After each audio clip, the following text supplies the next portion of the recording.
Basically हम लोग यहाँ पे एक एग्जांपल कंसीडर कर रहे हैं कि एक पार्टिकल है और ये पार्टिकल वर्टिकल सर्कुलर मोशन में क्या हो रहा है, रिवॉल्व हो रहा है। ठीक है, अब हम लोग देखते हैं कि ये जो पार्टिकल है ये काहे से टाइट किया हुआ है, स्ट्रिंग से, और स्ट्रिंग में जो टेंशन जनरेट होता है ना वो क्या प्रोवाइड करता है, तुम्हारा सेंट्रीपिटल फोर्स।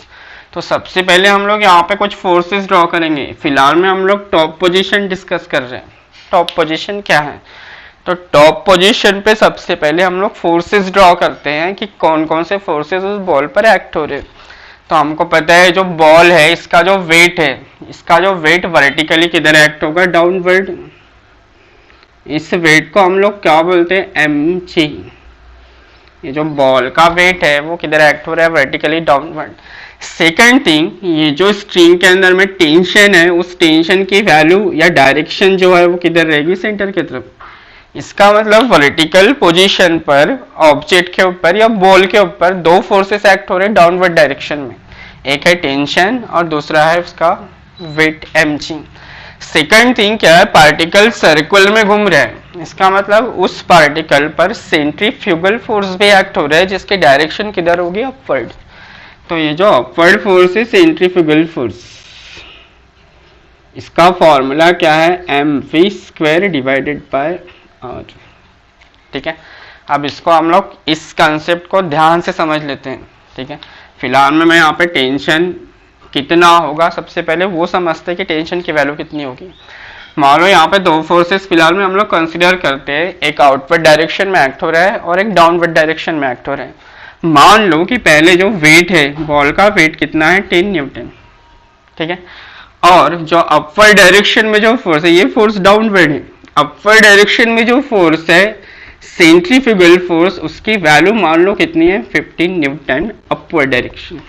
ठीक है, अब यहाँ पे दो फोर्सेस हैं, डाउनवर्ड डायरेक्शन में 10 न्यूटन है और अपवर्ड डायरेक्शन में कितना है, 15 न्यूटन फोर्स है। तो इसका जो रिजल्टेंट फोर्स आएगा हमको, वो रिजल्टेंट फोर्स किस डायरेक्शन में मिलेगा, अपवर्ड, और अपवर्ड डायरेक्शन में उसकी वैल्यू कितनी रहेगी, 5 न्यूटन। क्योंकि यहाँ से 10 न्यूटन जो है उसको तो वेट कैंसिल आउट कर देगा, बचा कितना न्यूटन, 5 न्यूटन, जो कि अपर डायरेक्शन में एक्ट हो रहा है। और यही फोर्स इस बॉल को ऊपर की तरफ खींच रहा है और उस खिंचाव की वजह से यहाँ पे क्या जनरेट होगा, टेंशन। तो जितना ज्यादा अपवर्ड पुल रहेगा उतना ही ज्यादा टेंशन जनरेट होगा। इसका मतलब टेंशन की वैल्यू कितनी रहेगी, 5 न्यूटन। ठीक है, इसका मतलब हम लोग ये बोल सकते हैं कि वेट और टेंशन इन दोनों की जो सम होगी वो किसके बराबर होगी, सेंट्रीफ्यूगल फोर्स के बराबर। तो ये कंसेप्ट समझ में आया क्या, वेट और सेंट्रीफ्यूगल फोर्स का रिजल्टेंट फोर्स जो है वो अपवर्ड डायरेक्शन में एक्ट हो रहा था, उसके वजह से स्ट्रिंग में क्या जनरेट हो रहा था, tension, and that tension is equal to the difference between centrifugal force and weight. Therefore we can write mv² divided by r, that is centrifugal force, is equal to क्या होगा, उसका weight plus tension in the string, equation number 1। ठीक है, अब मैं बोल रहा हूँ कि सेंट्रीफ्यूगल फोर्स की वैल्यू कितनी है, 15 न्यूटन है, और हमको पता है कि सेंट्रीफ्यूगल फोर्स की जो वैल्यू है वो किसके ऊपर डिपेंड करती है, वेलोसिटी के ऊपर। तो जैसे जैसे हम लोग वेलोसिटी को कम करेंगे, जैसे अभी थोड़ी देर पहले हमने एग्जांपल देखे थे कि जैसे जैसे वेलोसिटी को कम करोगे तो एक पर्टिकुलर वेलोसिटी मिलेगी जिस पर पार्टिकल सर्कुलर मोशन परफॉर्म नहीं कर पाएगा। तो उसको हम लोग यहाँ समझते हैं कि वो सर्कुलर मोशन परफॉर्म कब नहीं कर पाएगा। तो फिलहाल में पार्टिकल सर्कुलर मोशन में घूम रहा है। अब मैं क्या कर रहा हूँ कि वेलोसिटी हम लोग धीरे धीरे कम करते हैं। कम करने की वजह से क्या होगा, सेंट्रीफ्यूगल फोर्स की वैल्यू क्या होती जाएगी, कम। अभी ये 15 है तो कितना हो जाएगा, 14 न्यूटन। तो इसका रिजल्टेंट कितना बचेगा, 4 न्यूटन। इसका मतलब स्ट्रिंग में टेंशन जो है उसकी वैल्यू क्या होते जा रही है, कम होते जा रही है। वेलोसिटी और कम करोगी 13, तो सेंट्रीफ्यूगल फोर्स 13 हो गया, तो टेंशन कितना हो जाएगा, 3 न्यूटन। ऐसी कम करते करते एक समय सेंट्रीफ्यूगल फोर्स की जो वैल्यू है वो किसके बराबर हो जाएगी, वेट के बराबर। इस सिचुएशन में जो टेंशन इन द स्ट्रिंग है उसकी वैल्यू कितनी हो जाएगी, 0। अब बताओ कि अगर स्ट्रिंग में टेंशन ही नहीं है, मतलब स्ट्रेचनेस ही नहीं है, तो स्ट्रिंग स्ट्रेट रहेगी या स्लैक हो जाएगी? स्लैक होना मतलब मुड़ जाना। समझ में आया? मैं समझाता हूं।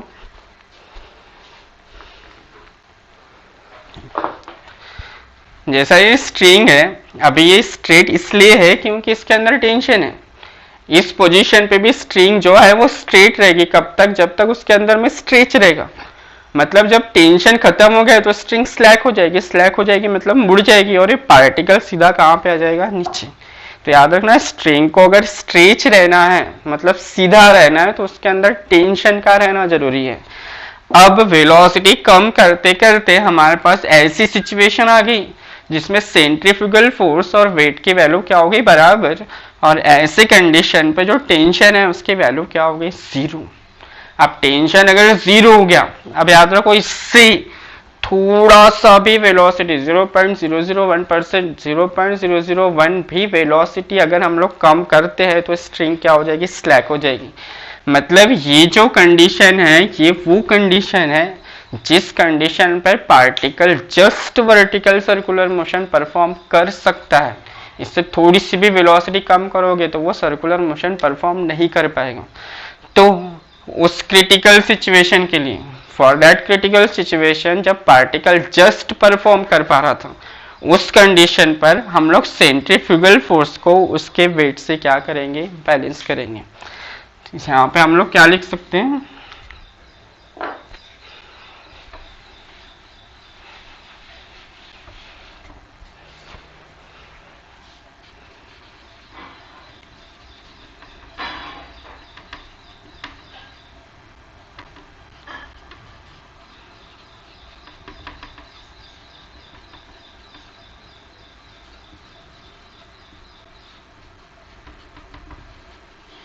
So as to perform vertical circular motion, वो एक ऐसी मिनिमम वेलोसिटी जिस वेलोसिटी पे particle just circular motion perform कर पा रहा था, उस समय टेंशन की वैल्यू हमको कितनी कंसीडर करनी है? 0। टेंशन इज इक्वल टू क्या हो जाएगा? 0। दैट इम्प्लाइज, अब इक्वेशन क्या हो जाएगा? mv² divided by r is equal to क्या होगा? mg प्लस टेंशन की वैल्यू कितनी हो गई है? 0। m और m क्या हो जाएगा? Cancel. Therefore v² divided by rg is equal to क्या होगा? Sorry, v² divided by r is equal to क्या होगा? g। Therefore v² is equal to क्या होगा? rg। And therefore v is equal to क्या होगा? Square root of rg। तो ये एक्सप्रेशन उस मिनिमम वेलोसिटी का है जिस मिनिमम वेलोसिटी से particle vertical circular motion perform कर सकता है। इससे ज्यादा वेलोसिटी अगर हम लोग देते हैं तो कोई प्रॉब्लम नहीं है। अगर इससे कम वेलोसिटी अगर हम लोग देंगे तो पार्टिकल सर्कुलर मोशन परफॉर्म कर ही नहीं पाएगा, क्योंकि टेंशन जो है स्ट्रिंग का वो क्या हो जाएगा? 0। और अगर टेंशन 0 हो गया तो स्ट्रिंग क्या हो जाएगी? स्लैक हो जाएगी। ठीक है, तो ये पूरा मैकेनिज्म था वर्टिकल सर्कुलर मोशन की, कब particle vertical circular motion perform कर पाएगा। ठीक है, ये तो वेलोसिटी का एक्सप्रेशन हो गया किस पोजीशन पर? टॉप पोजीशन पर। और हमको पता है कि जैसे से पार्टिकल अब नीचे आएगा उसकी वेलोसिटी क्या होती जाएगी? इंक्रीज होगी। बॉटम पे मैक्सिमम वेलोसिटी हो जाएगी, और जैसे से पार्टिकल अब ऊपर की तरफ जाएगा फिर से उसकी वेलोसिटी क्या होना चालू हो जाएगी? कम। इसका मतलब वर्टिकल सर्कुलर मोशन में डिफरेंट पॉइंट्स पर वेलोसिटीज भी डिफरेंट होती हैं। तो हमने तो टॉप पोजीशन पर वेलोसिटी फाइंड आउट कर ली है। अब हम लोग दो पोजीशंस पे वेलोसिटी फाइंड आउट करते हैं। पहली है बॉटम और सेकंड है मिडवे पोजीशन। अब हम लोग एक्सप्रेशन निकाल रहे हैं वेलोसिटी एट लोवेस्ट पॉइंट। तो लोवेस्ट पॉइंट पे और मिडवे पॉइंट पे अगर वेलोसिटी निकालनी है तो हमको law of conservation of energy का यूज करना पड़ेगा। याद रखो, इस पूरे मोशन में इस पार्टिकल के ऊपर बाहर से कोई भी फोर्स एक्ट नहीं हो रहा है। इसका मतलब क्या होगा कि इस बॉल की जो टोटल एनर्जी होगी वो क्या होगी? कांस्टेंट। क्योंकि law of conservation of energy क्या है कि एनर्जी क्रिएट भी नहीं हो सकती और एनर्जी डिस्ट्रॉय भी नहीं हो सकती।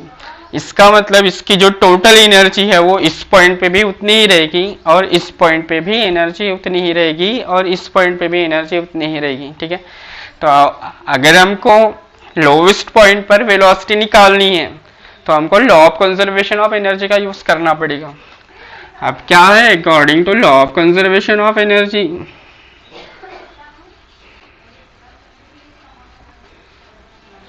According to law of conservation of energy, total energy at lowest point, total energy at lowest point is equal to total energy at highest point.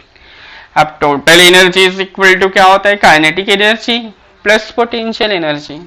Therefore kinetic energy at lowest point plus potential energy at lowest point is equal to, यहाँ भी क्या आएगा, kinetic energy at highest point plus potential energy at highest point. Kinetic energy का formula क्या है, half m we.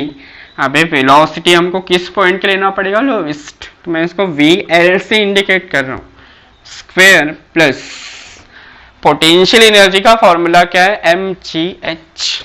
Potential energy is equal to होता है m g H. यहाँ पे एच क्या है, हाइट है, तो ये बॉटम पोजीशन है, मतलब लोवेस्ट है, तो यहाँ पे हम लोग हाइट कितनी कंसिडर करेंगे, 0. और अगर हाइट ही 0 हो गई तो उसकी पोटेंशियल एनर्जी पे कितनी हो जाएगी, 0. So we can write potential energy कितनी हो जाएगी, 0 इज इक्वल टू, फिर काइनेटिक एनर्जी का फॉर्मूला क्या है, हाफ एम. अब यहाँ पे आएगी हाईएस्ट पॉइंट की वेलोसिटी, स्क्वायर प्लस इसका फॉर्मूला क्या है, m g multiplied by height. तो अगर ये लोवेस्ट पॉइंट है तो ये हाइट कितनी हो गई, आर प्लस आर कितनी हो गई, ट्वाइस आर. तो यहाँ पे हम लोग लिख सकते हैं ट्वाइस आर. देयरफॉर क्या हो जाएगा, ये half m v l square is equal to half m. Velocity at highest point कितनी है, square root of r g, तो इसका स्क्वायर करेंगे तो स्क्वायर रूट क्या हो जाएगा, cancel. Therefore v h square is equal to क्या आएगा, आर जी प्लस ये क्या आएगा, 2 टाइम्स एम जी. और अब क्या हो जाएगा, ये 1 divided by 2 m v l square is equal to half m g r plus twice m g r, कितना होगा, 5 divided by 2 m g r. ये 2 क्या हो जाएगा, कैंसिल, m और m भी क्या हो जाएगा, कैंसिल. क्या आया यहाँ पे, v l square is equal to क्या बचा यहाँ पे, 5gr. Therefore v l is equal to क्या आएगा, स्क्वायर रूट ऑफ 5gr. तो ये जो वेलोसिटी हम लोग वही यूज करेंगे, velocity at midway according to law of conservation of energy. Total energy at lowest point, इस पॉइंट पे जितनी भी एनर्जी होगी उतनी एनर्जी यहाँ पे भी होगी, तो हम लोग लिखते हैं total energy at midway point is equal to total energy at lowest point. यहाँ पे हाईएस्ट भी ले सकते हो, ऐसी कोई प्रॉब्लम नहीं है. तो यहाँ पे total energy is equal to क्या होगा, kinetic energy at midway point plus potential energy at midway point is equal to total energy means kinetic energy at lowest point plus potential energy at lowest point. Kinetic energy का formula क्या है, half m we square. अब velocity हम लोग Midway point के निकाल रहे हैं, तो हम लोग इसको इंडिकेट करते हैं एम से, plus potential energy m g multiplied by height. अब मिडवे पॉइंट के जो हाइट है, मिडवे पॉइंट के हाइट किसके बराबर है, रेडियस के बराबर है, तो हम लोग लिखेंगे m g r is equal to highest point पे, सॉरी लोवेस्ट पॉइंट पे kinetic energy half m v l square plus lowest point पे पोटेंशियल एनर्जी कितनी होती है, 0. It is 0. क्या हो जाएगा, ये half m v m square plus m g r is equal to half m v l की वैल्यू कितनी, स्क्वायर रूट ऑफ 5gr, तो उसका स्क्वायर करेंगे तो क्या हो जाएगा, ये 5gr. ठीक है, अब क्या हो जाएगा, ये 1 divided by 2 m v m square. ये इधर आने के बाद क्या हो जाएगा, माइनस, यहाँ पे क्या है 1 डिवाइडेड बाय 2, सॉरी ये हो जाएगा 5 divided by 2 m g r. ये इधर आके क्या हो गया, माइनस, क्या आएगा, माइनस एम जी आर. क्या हो जाएगा ये 1 divided by 2 m v m square is equal to 5 by 2 m g r minus m g r कितना होगा 3 by 2 m g r, 2 cancel m m cancel, therefore Vm square is equal to क्या आएगा 3gr, therefore Vm is equal to square root of 3gr. So this is the velocity at the midway point. अब हमको इस point पे भी velocity मिल गई Vm is equal to square root of 3gr.